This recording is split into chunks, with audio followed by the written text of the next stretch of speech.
All right, good afternoon, everybody.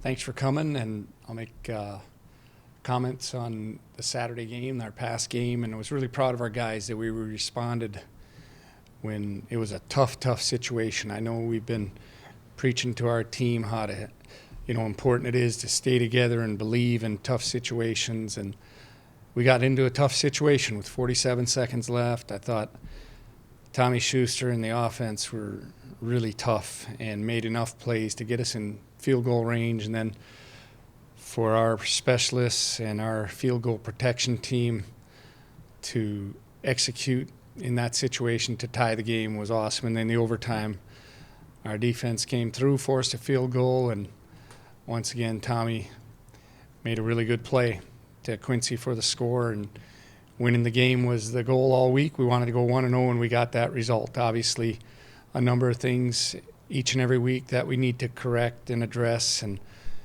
we will move forward from that. But tough, gritty win against a team that we knew was going to play hard, and it was a physical football game throughout. So now we move on, and our attention's on Murray State, a team that we are working hard to learn as much as we can about them, and a couple coaches have played in that stadium and coached there, but it'll be a first-time trip for us to go into Murray, Kentucky. Their team, you start with DJ Williams, their quarterback.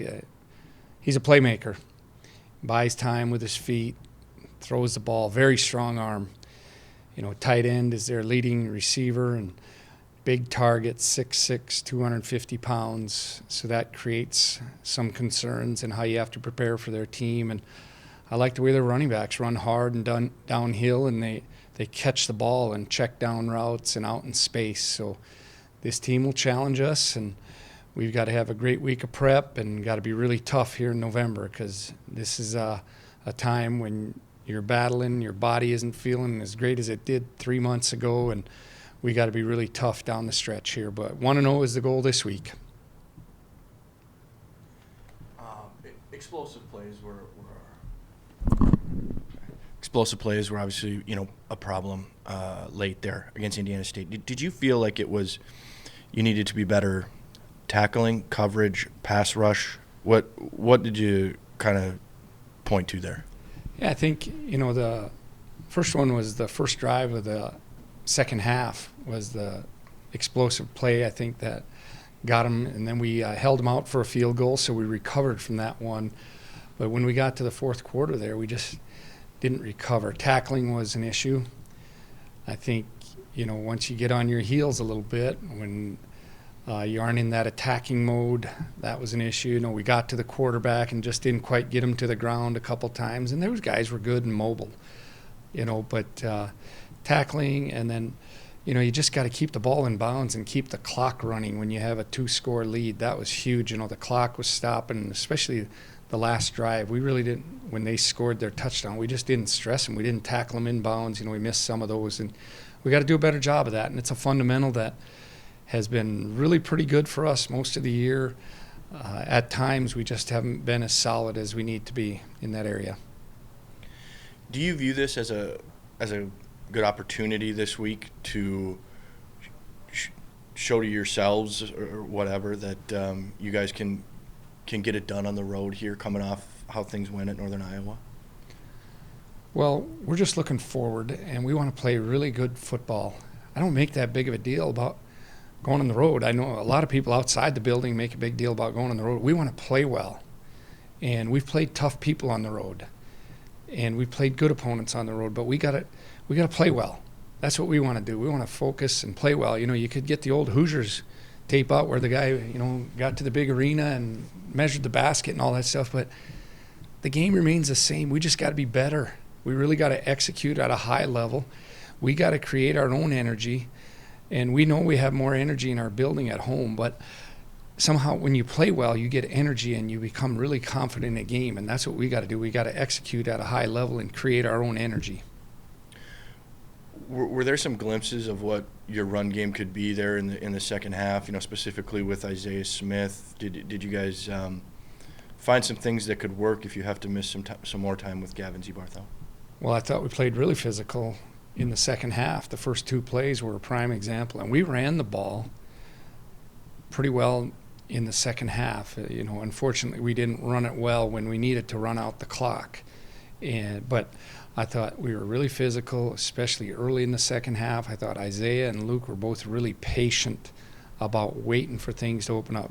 In particular, the second run play of the second half, I thought Isaiah was really patient. And we got to find the right play call and execute. And our guys got to be patient and wait for it to develop.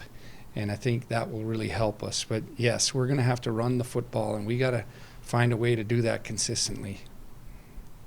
We talked about it after the game, but what do you think about C.J. Auric coming out there and delivering in that situation? Do you think that's something that, could spark a kid that can just build confidence off that kind of thing? Yeah, I think doing well builds confidence. And in that situation, we talked to our specialists about to focus on the 1.25. That's their operation time from snap to when the kick's supposed to be gone. And we talked to our guys up front. That's a real sacrifice for the team in that situation. But obviously, the kicker's got to make it. And I just thought he was really good. He was good in warm-ups, and he was in that situation. It was just a real confidence stroke. He really hit it well. And, when you're standing on the sideline, you can see it's hit well. You just don't know if it's between the uprights because you can't tell from the angle. And you just watch the officials, and was really proud of him, the way he handled that moment. He just went out with confidence and really stroked it. Anybody? Good. Anything else for Bubba? So, Bubba, as we get into the home stretch of the season here, what kind of steps do you guys need to see out of your guys to kind of keep the intensity and execution up as we get into the last 3 games of the regular season?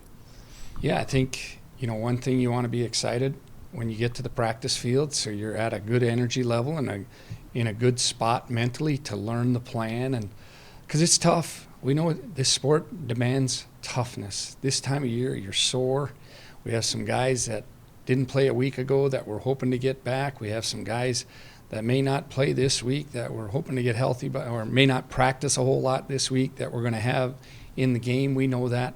So it takes a real toughness at this time of year, and that's, our leadership on the team has to do a great job of that. I think, it's throughout each and every day. We talk to our guys about getting the right amount of sleep, eating, hydrating. All those things are really important because you got to come ready to practice. And the teams that do that and do a great job of that have an excellent opportunity of being successful on Saturdays. And the teams that probably don't take care of themselves or, are feeling sluggish during the week are probably going to get those type of results on the weekend. So we got to be really good here early in the week so we feel really good and as good as we can when we get to kick off on Saturday.